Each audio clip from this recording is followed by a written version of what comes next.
Let's go through with each of the panelists speaking for the 5 or 6 minutes or so, and then we'll open up the questions discussion. So, Chris, you want to start? Sure. Okay, so I have a couple of comments that are a little bit all over the map, but in fact, the subject matter sort of requires that because there are a lot of aspects to panel participation that are worth discussing. One is I'll try to keep the remarks generic or general, kind of regardless of what kind of panel you're on, because there are cultural differences and, of course, requirement differences between the different funding agencies. An NSF review panel, like the one I'll be on Monday, the one that's keeping me awake, reviewing all the proposals before to do that, is very different from a DOE, is very different from an NRC, and as imagine different from an NIH. But at the core, there's some real similarities that are present and are probably consistent through all these. My colleagues will correct me if I'm wrong on that. Leo had asked us to kind of lead off with what is the kind of one thing you've learned or take-home message from having participated in a panel. And I would argue that a fair amount of it is sort of intangible. That you leave with a sense or a vibe, not necessarily some marching orders as to what to do differently, but a sense of what gets valued. NSF panels in particular are very useful for getting a sense of the dynamic of the review process. When everybody's in the room together and everyone's reviewed these proposals together, you start to get a sense of what is important to the peer reviewer, what is important to the program officer, and how's that weighting distribution kind of valued when there's a discussion. You could certainly kind of pick out your own metrics from the call of the proposal itself, but bottom line is that that may be a little bit different when you're behind the scenes and having a discussion. It certainly, participation in the panels demystified the process for me quite a bit. I felt a lot stronger about the well, frankly, I had more faith in the system in some respects after participating in a panel because I realized how seriously everybody took it. So that was kind of encouraging in some respects. And I also learned to take things a little less personally after that because one thing I learned in the panels was there's a lot of good science comes through there, a lot of good proposals, a lot of good ideas, but not everything can get funded. So sometimes the panel actually has to really dig to find something bad about your proposal so that there's a little bit of a paper trail as to why something didn't get funded. So sometimes some crummy reviews don't necessarily mean a bad proposal, but indicative of a crummy funding climate. So I'll end on that. So for the last couple of years, I've reviewed for Department of Defense. When you think of Department of Defense, probably most people think of traumatic brain injury, spinal cord injury, maybe stress, and they do fund those things. But I would encourage everybody to go to the Department of Defense funding website because they fund a whole slew of other things. They're a major funder for breast cancer research, for ovarian cancer research, prostate cancer, ALS, a variety of things. So it's well worth looking at their website to see if anything matches what you're doing. For this year, ovarian cancer is going to get approximately $16 million. So that's a significant amount of money. There's a variety of types of awards. A pearl of wisdom is don't apply for something that you don't qualify for. Last term, I read this exquisite grant. It's beautifully written based on this great preliminary data, et cetera, but it was for a pilot award. And that didn't meet the funding criteria. So as heartbreaking as it was, it didn't get scored, it didn't get funded. So many of the funders will actually have criteria, but they also actually will put how reviewers are supposed to review your grant. It is well worth looking at that because we're given pretty specific instructions of what we need to rate. A dear advisor of mine once told me, when you're writing a grant, consider the reviewer will be reading it on his or her way to the restroom and be probably interrupted a couple times on the way there. People who cram things into their grant and make the smallest font and don't put photos and pictures and stuff, as a reviewer, you look at that and think, oh, I'm going to put that one aside till later. You want to make a story. You want to have a nice story that anyone can follow, anyone who's intelligent and has a reasonable background. You want to include a model if you can, so that reviewers can go back to that. Grants can be very dense. You've got a lot of them to review.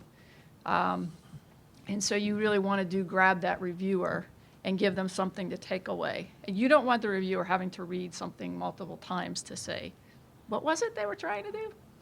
I mentioned before I'm a human geneticist. I do sequencing and that sort of thing. So probably one of the more startling things in my early career was to figure out I really needed to get a biostatistician to look at my grant.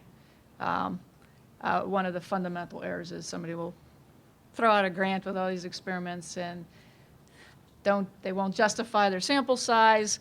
They don't do a power analysis. That's a very common rookie mistake. And I would say in general, have somebody else read your grant before you send it. Even the most seasoned grantsman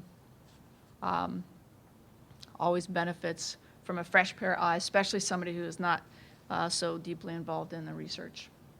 Those are my bits. Okay, I'm Ken Hargenrather from the Counseling Department, and I'm going to break my 5 minutes into telling you a little bit about NITRE and then also about my experience on the grants. And I'll be quite candid with you on the panels that I've served on. So with NITRE, NITRE is the National Institute on Disability and Rehabilitation Research. So the mission is to generate and disseminate and promote new knowledge to improve options available to persons with disabilities. So the goal is to enable these individuals to more fully participate in society through employment, independent living, and to maximize their full inclusion.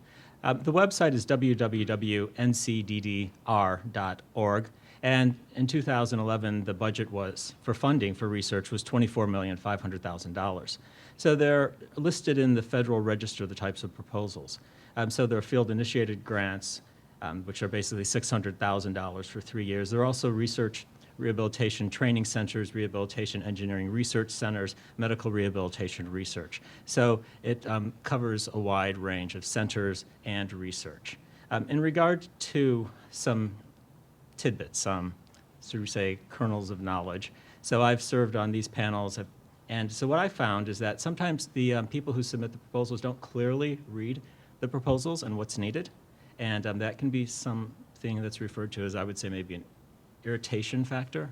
So because it gets a little irritating when suddenly you're looking to follow the guidelines that you, the reviewer, have, and then suddenly the person who's written this up, the headings are different, you can't find the information. So that's something that should be paid attention to. Also, make sure your personnel are clearly defined in regard to their percentages of time. I think something else that's important, if you're having personnel co-PIs, do they have a history of working together? Have they collaborate together on research? They look for that.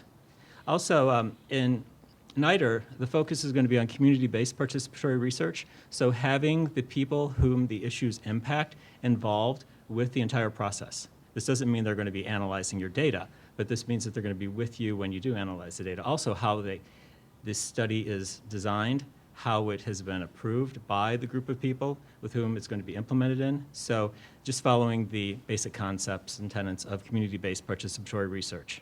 I think also what I would do is look at the percentage of time for the people on your grant and make sure that it's probably at least 5%, which is 2 hours a week.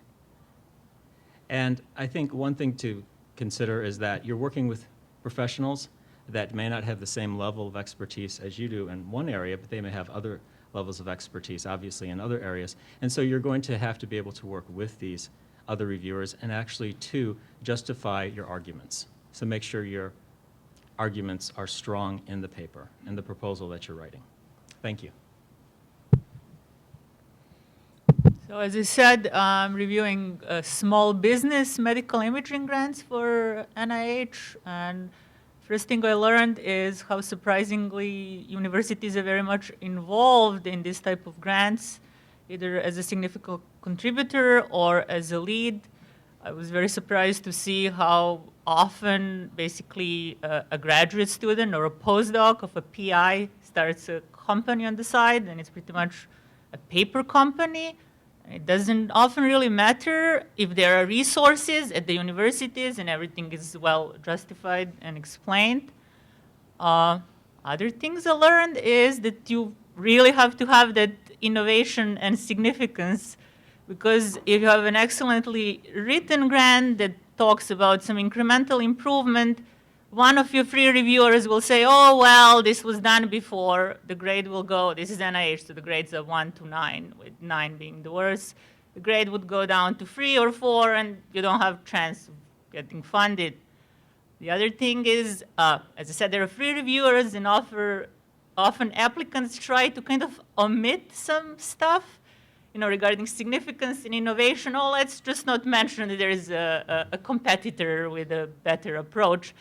One of 3 people will for sure find this out and give you a 7 or a low grade, and it's a better approach to just do a complete review of innovation and significance and say, okay, these are the competitors and these are their advantages, but this is what we can offer. Right? Someone will catch you if you're trying to kind of omit a little bit. Approach, I don't know if that's the true for R01 grants, we're going to learn soon, but for these small business grants, quantitative criteria of success are extremely important. So you have to quantify what will be considered success for, in most cases, for the device that you're developing. And people kind of shy away. It's much easier to say, oh, I'll be able to obtain an image of, a blood flow. That doesn't mean anything. You need to show how successful you're going to obtain that image and quantify that success. What else I learned? The letters of support and having people that supposedly on the grant actually have paid positions, because they love to put some very senior people and then not fund them, and they're pretty much discarded on the grant. And pay attention to bio sketches, especially from these senior people or your medical school collaborators that are always too busy to update their bio sketch, and then they have the ongoing research support from 2007, and that kills you. I mean, as one I was reviewing last week, one reviewer said, what did he say? A last-minute proposal submission syndrome. And he just said that, and the grade was 7 for him. So that would be it. So quantification is important. And last thing. Why would people go for this trouble to set up a grad student to set up a company? Because as of recently, the funding rates for these SBRIs and STTRs were great as a few years ago, like 30%. But right now, 2011, they're down to R01, R21 level. So I don't know if it's worth it. It's under 20%. But the phase 1 is kind of small. So if you make it to the phase 2, the funding rates are still good, around 30 and plus %. So it still has some value. Okay, that's it. Okay, so I'm going to tell you one thing, and then I'm going to tell you a story to illustrate it. When you write a grant, you have a very simple assignment. You're writing for one person, and that is you're writing to give the most strong script possible to defend you to your primary reviewer. Invariably, when I was on study section, if the primary reviewer was positive, and if the applicant had given the primary reviewer the words and the pictures to actually, hold up the page and say, see, in figure 3, they show this. Whatever the secondary reviewer had to say, whatever anybody else around the panel had to say, that primary reviewer would hold sway. And the way that I learned this most dramatically was when I was on the neural cell fate study section. There was a grant that had come in the first time, and this particular applicant was not the strongest writer. But nevertheless, I really believed that this was very good science and that it needed to be done. It did not fare well the first time. The second time it came through, the primary reviewer got sick and was not in the room. And we didn't actually realize it until the grant came up to be discussed. And so the chair and the SRA said, well, who's the secondary, which was me. And so they said, can you do it? I sort of was a little bit demure and said, oh, I don't know. And of course, I was ready for it. And even though she wasn't the best writer, she had given me enough, and I was able to basically make her case. And the primary reviewer, the original primary reviewer, was not as supportive of this. And it completely changed the discussion of the proposal. They listened to me, and the outcome was that the proposal actually did very well. It got the score that I felt it deserved. And so I think that actually indicates that if you write for that audience, you're giving a script to your primary reviewer to defend you, to say what you've done is important, and you're giving a clear narrative with clear illustrations that aren't overdone, you actually will help yourself amazingly. Great. So before we open this up for discussion, I just want to comment on 2 points that you heard. One of them, made by several people here, is make the grant reviewer friendly. And I can't emphasize that enough. And I'll tell you the story because he told the story. I was chair of a large department that had a lot of grant money, and we hired a guy, a superstar from Harvard, and he came with a Sloan Fellowship, which is a big deal in this field and so on. And he writes his first grant, and he doesn't get it, and he gets a pretty bad score. And so he comes to me, probably the first thing he ever failed on in his life, and he shows me the grant, and he shows me the reviews. And I looked at the reviews, and they were actually pretty good.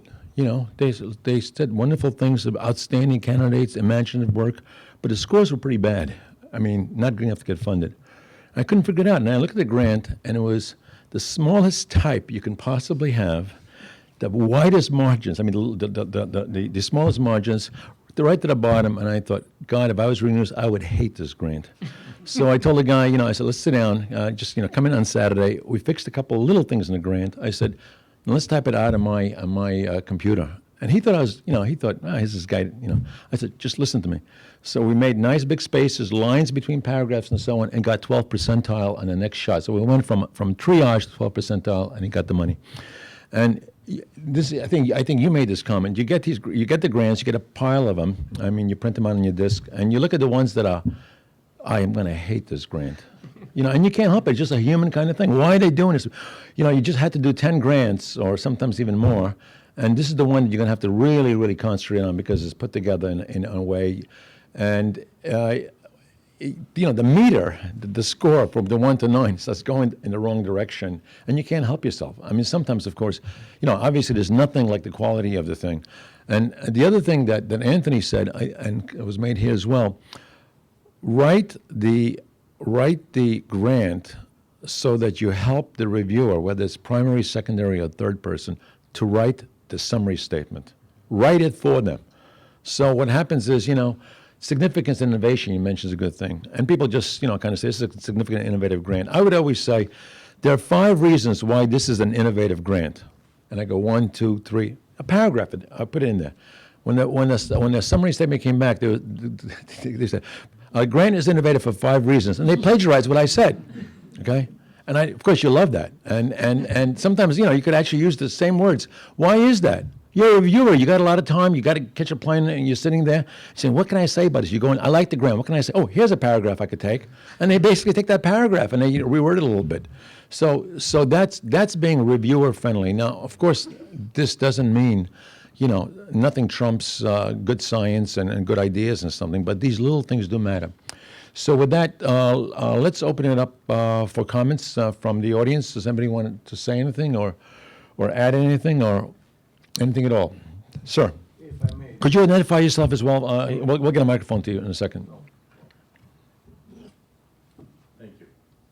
Yes, Elias Karayanis. I'm actually with the School of Business, and my focus is technology, innovation, entrepreneurship. And I've worked with NSF and NIST and SBAR programs, and the ATP actually when it existed. And so what I would like to say, first of all, thank you all for the comments and the insights. What Dr. Lamantia said at the end actually striking in terms of the difference that can make, and also what you said. I think this whole process is very subjectively objective, if I can say that, and both quality and packaging matters. And this is just an observation, if I can be a little bit philosophical. I always wonder, both as a reviewer and someone participating in applications, about the science actually that for whatever reason is actually rejected. and the opportunity costs of the unknown factors in this regard. But I guess we can only have so much money for that. But that, I think, is worth pondering also, whether we're applying, but also when we're doing the reviews. I really get frustrated with the limited time or the pressure to process and all that. And this could be very significant stuff. So, Anybody want to comment on that? Oh, I mean, I think one of the things that that addresses is the discriminations that the group that's reviewing a set of grants is asked to make, particularly now, are almost impossible. The difference between a 10th percentile and a 14th percentile score, which may be the difference between funding and not funding, is not necessarily a difference in quality. And that's where the dynamics in the room really comes in. I mean, if you have prepared a proposal that is not dense, that looks, actually even the physical look of it, as one of our colleagues referred to, and you're giving the reviewer the words to tell your story clearly, it's going to make a difference. And that could be the difference not between 10th percentile and 30th percentile, but even 10th and 14th percentile. So I think this is where it really matters. And the unfortunate thing is that the discriminating capacity of the process actually doesn't have the resolution to make the decisions that have to be made. And that actually, I don't know how to address that.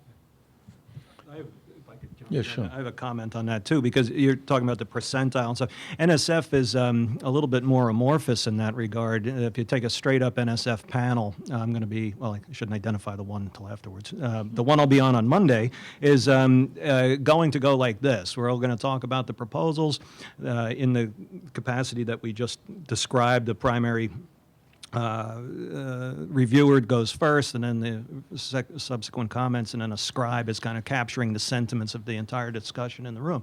And at the end, there's going to be a Post-it with that PI's name on it that goes into one of three boxes on a whiteboard: yes, no, or maybe.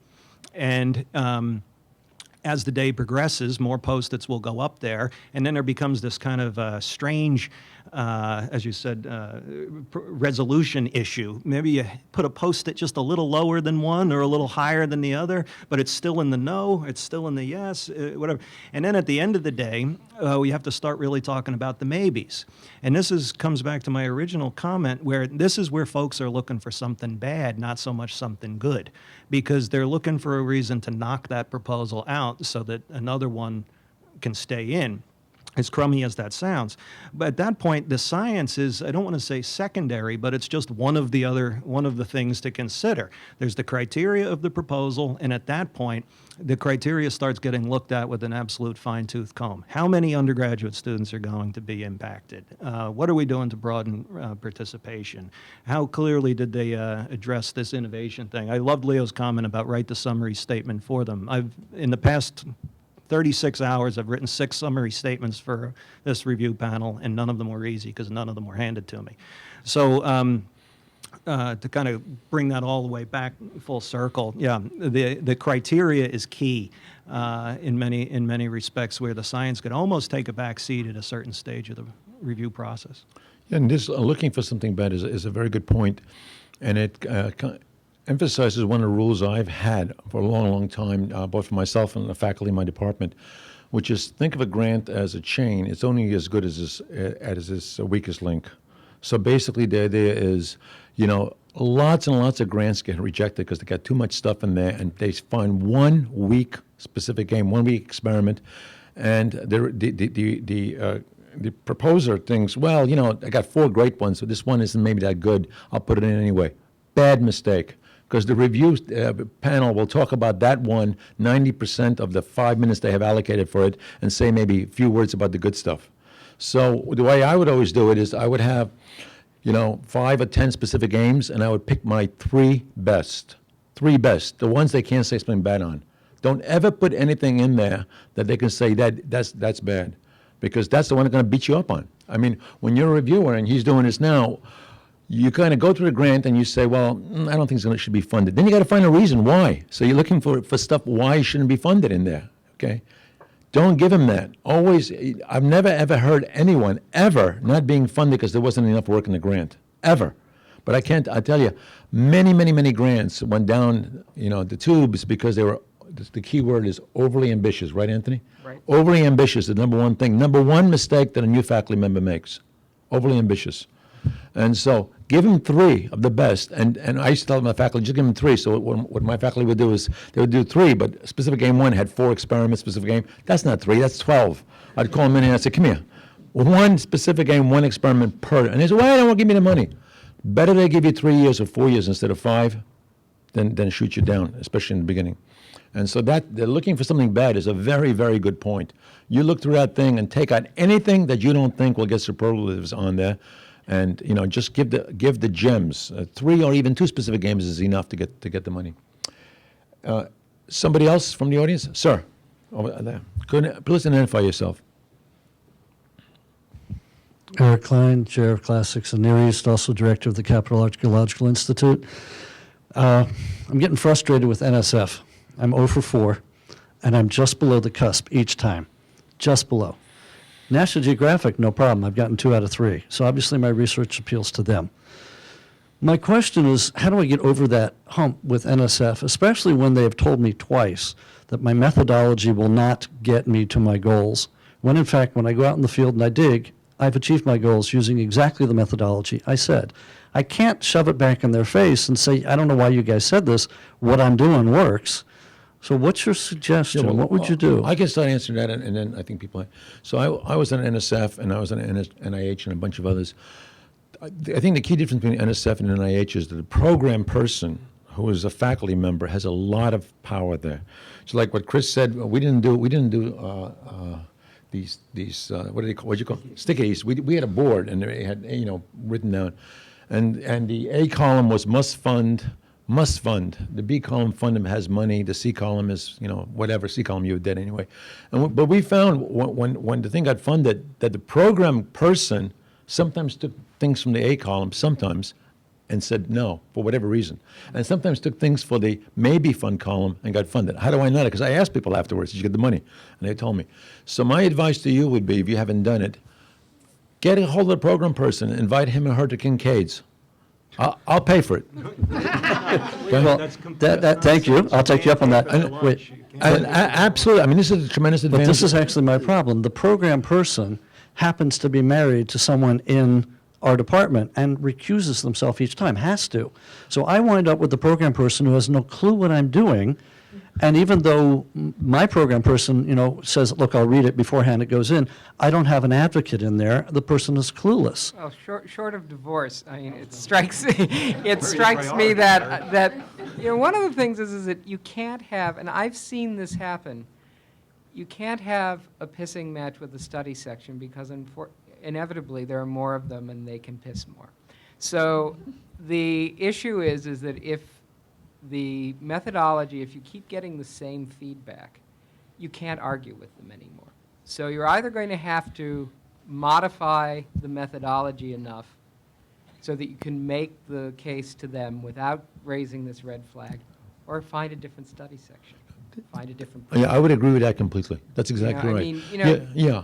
Because they're the ones making the decision, and in fact, yeah, that I should have and pointed as a out. group, they don't like their authority challenged. And that's a hard one to follow because it kind of goes against the grain, like the world's unfair kind of stuff. But when I used to teach a course on how to get your first grant funded, I asked people in the room, what's the purpose of writing a grant? And this is something, seems like a silly thing, but the answer is to get the money. You're writing the grant to get the money. So if they tell you, write with your left hand, write with your left hand. That's what they're telling you. I mean, I can tell you that I still remember distinctly where I sent a grant into NSF, and it got a terrible review. I mean, it's way back when I started. I mean, they just, basically said, you shouldn't be doing this, go away, go sell cars or something. And that same grant, a short version of that, I put it into the Guggenheim Foundation. They fund like 1 in 1,000. I got it to Guggenheim, okay? So the NSF, which was then funding 40%, told me this is a terrible grant. The Guggenheim Foundation people thought it was the greatest thing, and I got this prestigious award.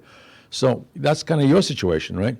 I mean, the fact of the matter is that people have their biases, and there may be somebody on there, and Anthony's absolutely right. You cannot fight study section. People who do that always lose because they make the decision. They got a gun to your head, and what are you going to argue with them? So you want me to write my left hand? I'll do it. or as he said, go to talk to somebody at NSF. And I will tell you, it's a tremendous advantage here. The previous director, we're going to have the NSF director come here. We're setting that up. We had Gina Lorham from my office and I and Tom Russo, we were at dinner for an organization called Government University Industrial Research Roundtables that we belong to in GW. Yeah, GWIR. And he was there. Subhash Suresh was there, so we're going to invite him to come. But one of the big advantages here, the previous director, I called him up just to introduce myself, and he said, "Oh, you want to come over and have lunch?" Sure. So I brought David Dowling, the Dean of Engineering. We spent 2.5 hours talking. Unfortunately, he left to go back to Purdue. But that's a tremendous advantage here. You don't have to fly across the country, And for NSF, you also have they ask you who the reviewers should be for the grant and who they should not be. And I think I would pay attention to that. I mean, it's a small thing, but not fighting the study section or not fighting the panel is absolutely right, because you'll never win. And it's one of these things, they get, somebody on there gets irritated. We told them this is not going to work, even though they're wrong. They're the ones with the money. That's, you got to be pragmatic. You're writing the grant not to show them that you're so smart, not to show them, to get the money. Once you get the money, do whatever you want. Anybody else out there? Yes, sir, back there. Please identify yourself. Hello, my name is Antoine Jones. I'm an assistant professor of sociology, and I'm just, starting in the grant writing process. I've already received a foundation grant, and I've already submitted an R03 and currently working to submit an R21. But I'd like to get your thoughts or experiences with regards to individuals who are, new investigators or early stage investigators. What are those conversations like in those review panels? Well, what did you say? I could say there is a new investigator discount. And it's recognized. I mean, we don't want to lose all our young investigators, young faculty, when times are so rough. And so, if you've never had an R01, the first time your grant gets reviewed, it will be sort of flagged as a new investigator. And you get a little softer review, at least in my experience. Yeah, that's true. Again, it's probably more of a nurturing, encouraging review. Probably get a little higher score. Then you get to the senior superstars, and it's just that middle rung, where that's called the no man's land.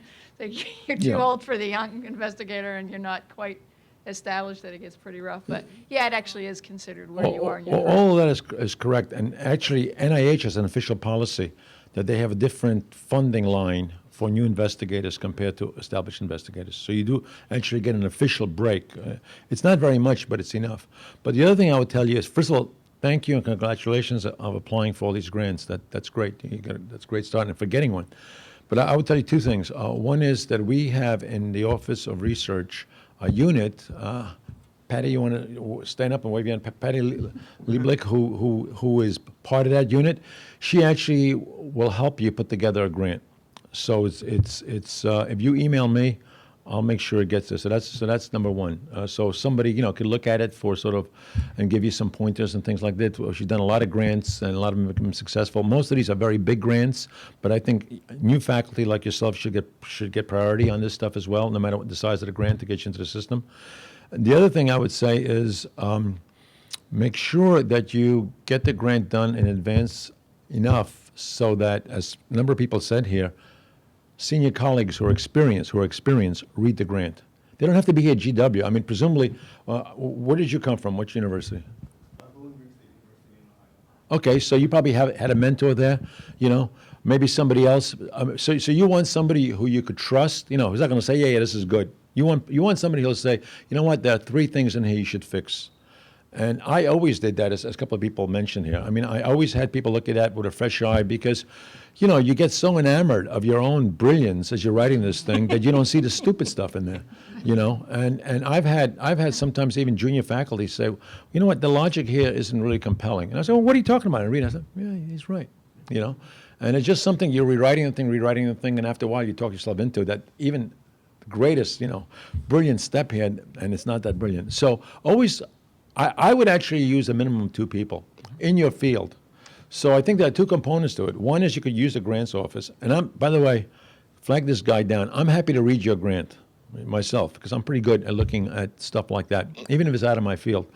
And so we'll try to give you, the kind of the logistics of it. But then for the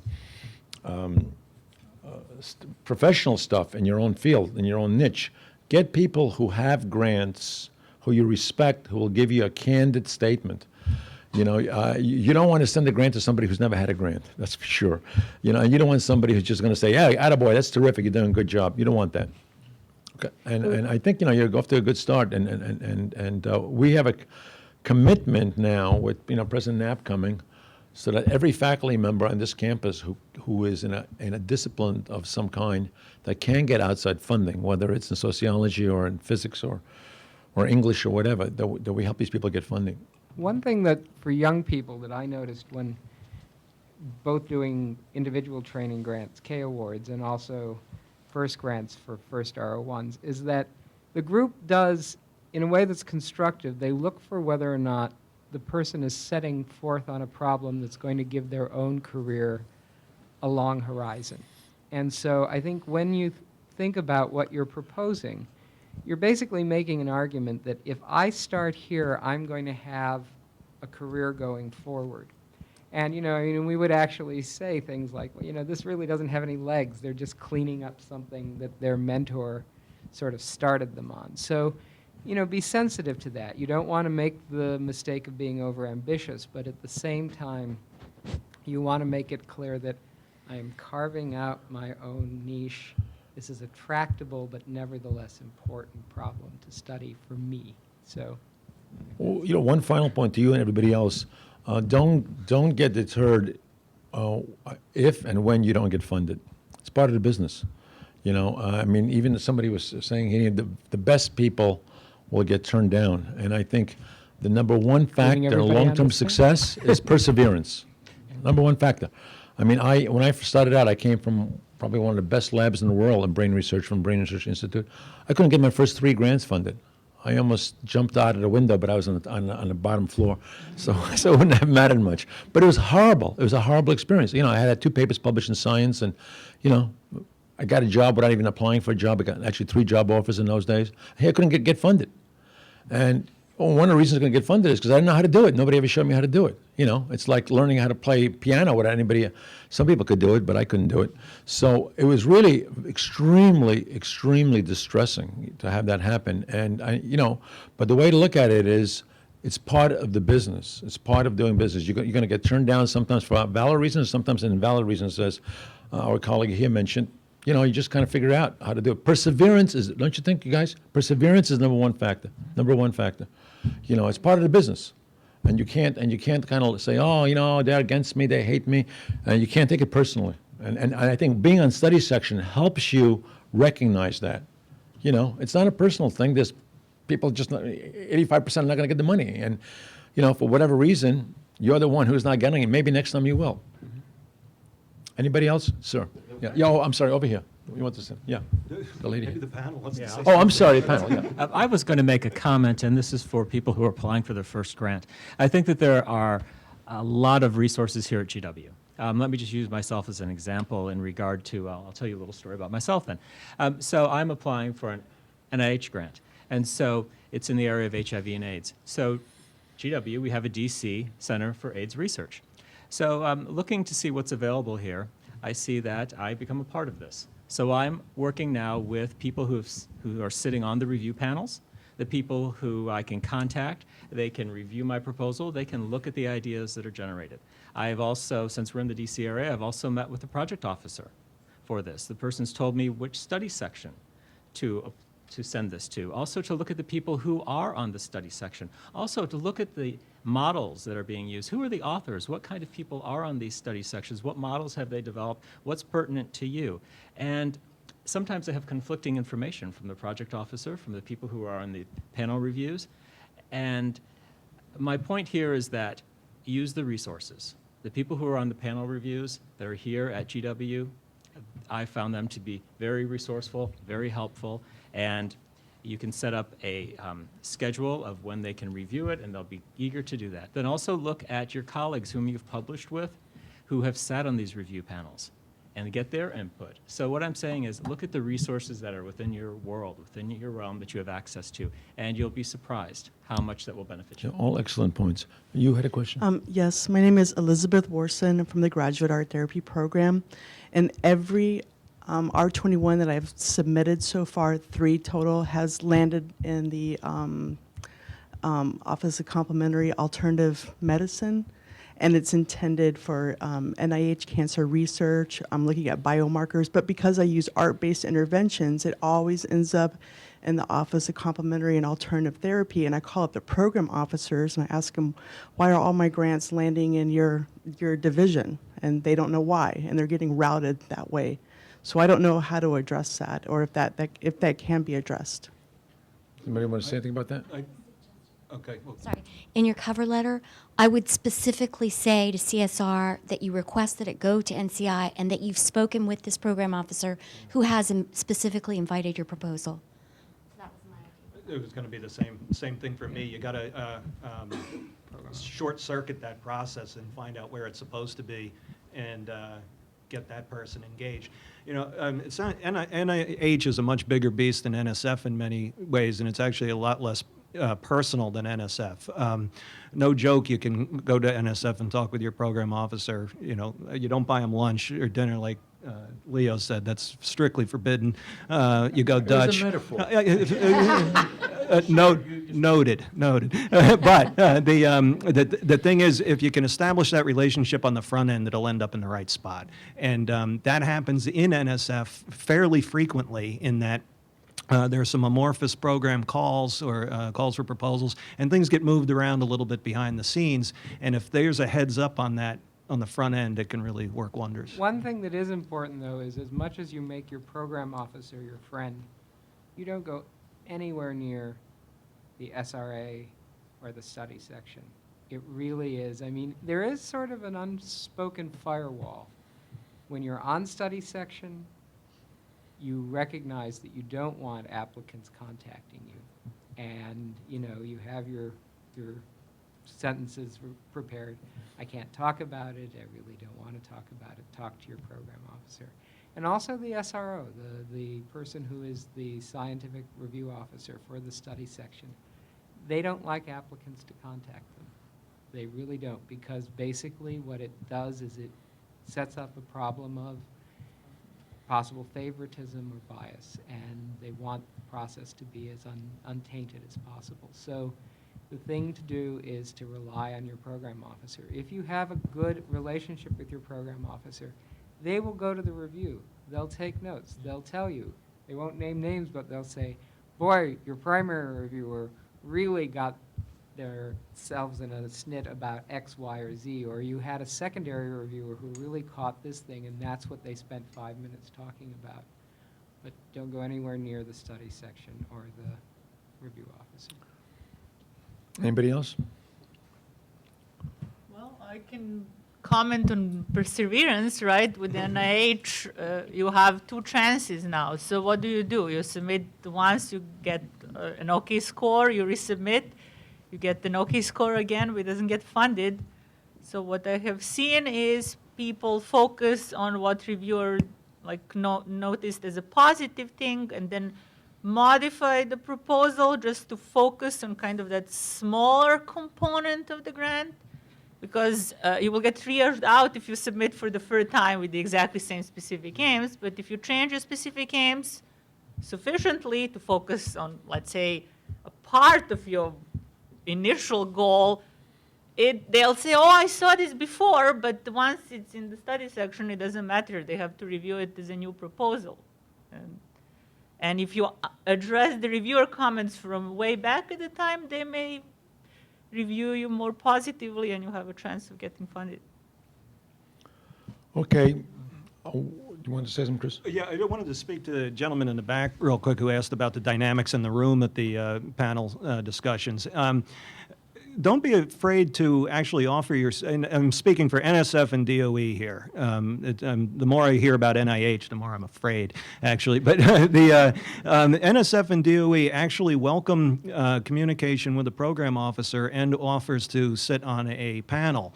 Junior faculty, prior to receiving their first funding, are welcome at NSF review panels, and this can be a tremendously beneficial process because you don't have a dog in that race, so you can just kind of sit there and listen and take it all in prior to your first submission, and then your first submission has got one panel session under your belt at that time. So to get to if you really want to know the dynamics in the room, get in the room.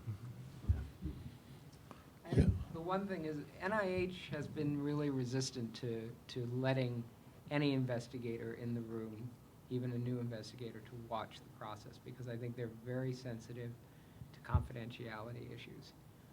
But they have started doing, I've actually served on some when I was at UNC, either institutions or NIH now does this, they have mock study sections. It's not perfect, but at least, you get a group of people together, they actually review actual grants, so they're assigned grants to review.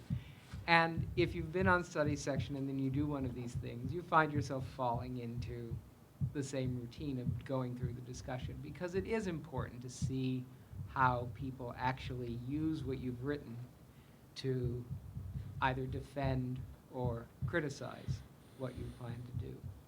Yeah, I would say for those of people who are new to this process, when you get your first grant, whether it's NSF or NIH, volunteer to be on these study sections. You talk to your program person when they tell you that you've done well, you're going to get the money and so on. After you thank them and get the input, say, by the way, I'd welcome the opportunity to serve on a study section on our panel. And it's a lot of work, but it's probably no better training for getting future grants than being there and seeing how it's done. So I would encourage you not to be shy about that, especially since, we're here. You just stay metro right away, and that offers some benefits given the tight budgets for a lot of these things. And talk to people in your area who are on these review panels because they are often asked to recommend people, the next generation of people. So I recommend. I at one point had two former students on the study section I served, and so it's pretty amazing when that happened. I recommended them and they were chosen. So it's not taken automatically, but try to get on these things because you'll find it's extremely useful and giving you a competitive advantage. Okay, so thank you all very much for coming, and I hope you appreciate it. Thank you to the panel especially. You guys did a great job. Thank you.